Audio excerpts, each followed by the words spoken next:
sulit.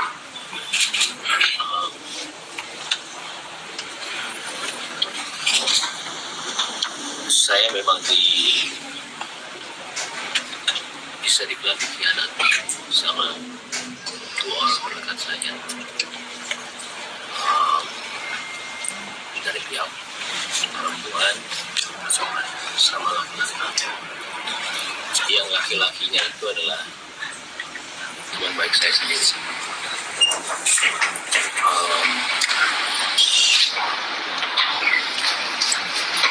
Sebenarnya pas kejadian itu, hari pertama saya itu sudah memaafkan, tapi pakai caranya saya lah ya. Dan saya nggak nyangkanya ketika saya mengetahui ada telepon laki-laki itu diganti sama pihak wanita dengan nama laki-laki. Ya, kalian semua juga laki-lakinya. Ketika ada di posisi itu, berat sekali untuk memaafkan. Karena maaf, saya tidak tahu mereka itu ngapain. Saya juga tidak mau suzon, cuman dari rantai semua itu, karena ini sudah 1 tahun ketidakjujuran itu ada. Saya sendiri juga kadang-kadang suka nggak percaya, jangankan kalian, saya nggak percaya apa yang terjadi sama saya. Karena saya selama ini cuma menahan semuanya selama 1 tahun. Saya karena anak saya.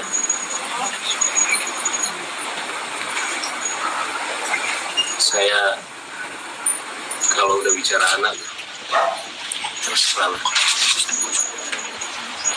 apapun yang kalian mau bicara mengenai saya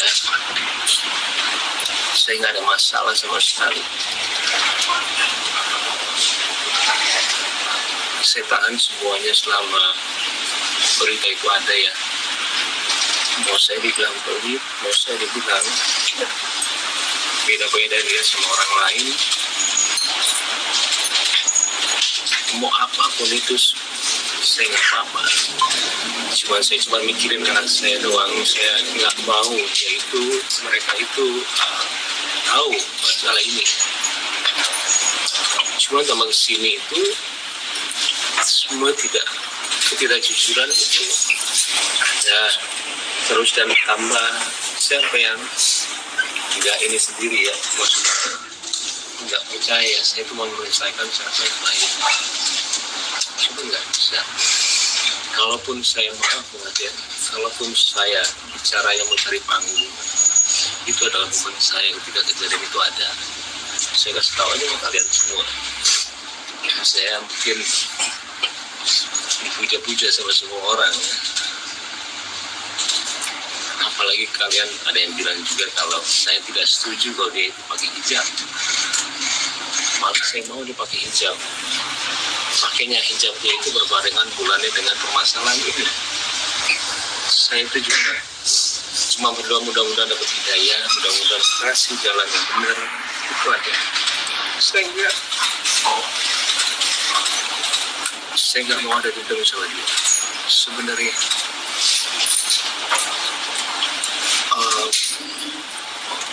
apalagi bilang, saya jujur, selama hidup saya itu baru dibilang pelit sama 1 orang. Itu istri saya sendiri. Saya juga sampai bingung.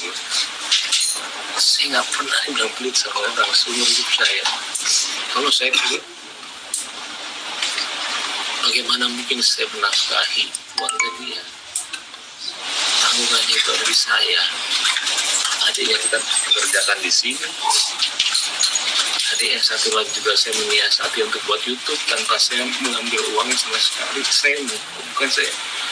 Saya lebih kayak memberikan, ayo berarti orang tuanya pun tiap bulan saya kasih melebihi dengan orang tua saya.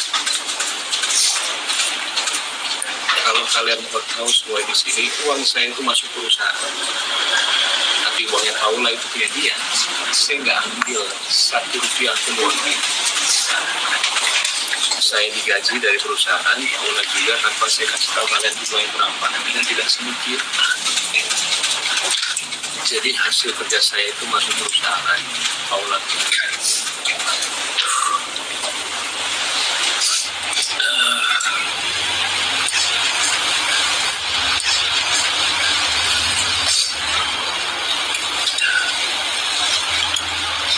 Dan sebenarnya saya juga bingung ketika pembicaraan, maaf banget, harta gondok ini itu ada sebelum kita perceraian. Itu karena saya juga menanyakan mengapa membicarakan harta gondok itu, kan kita belum cerai. Saya itu nggak pernah ngecek handphone istri saya karena saya sangat percaya sama dia.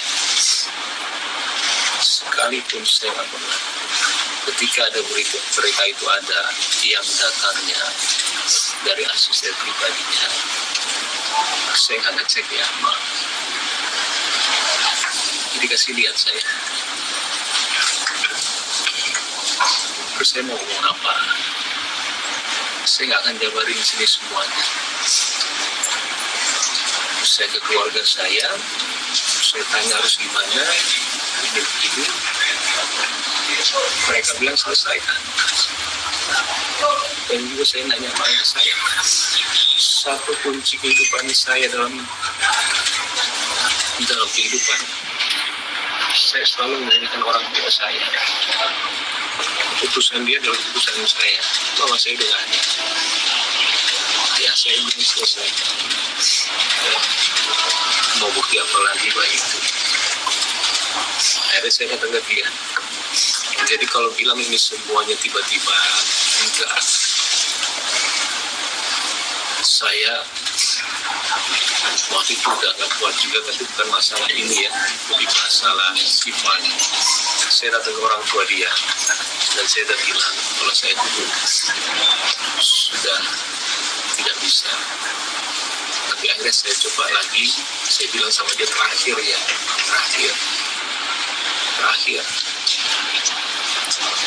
Ya setelah terakhir itu tiba-tiba ya kayak gini. Sekali lagi, mungkin saya tidak akan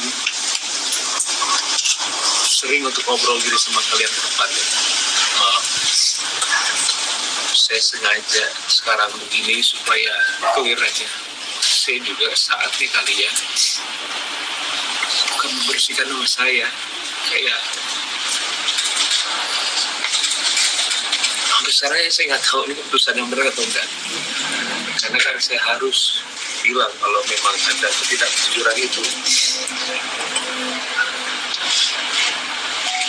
Cuma saya minta maaf sama wartawan, saya juga tahu pekerjaan kalian. Jadi saya nggak mau dibaca. Saya kasihan anak saya.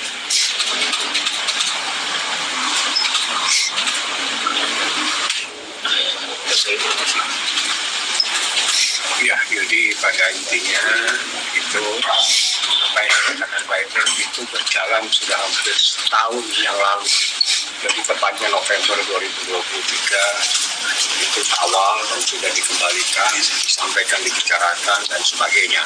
Materinya tidak perlu saya sampaikan. Yang penting bahwa di sini ada problem yang luar biasa sehingga seorang suami mengambil sikap mengajukan permohonan kereta api pengadilan agama. Saya pikir intisarinya seperti itu.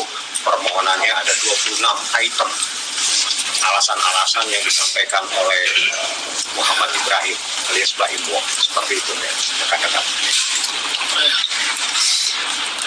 Iya, paling itu aja ya. Saya mungkin tidak mau ada pertanyaan, maaf banget, karena akan kemana-mana lagi nanti.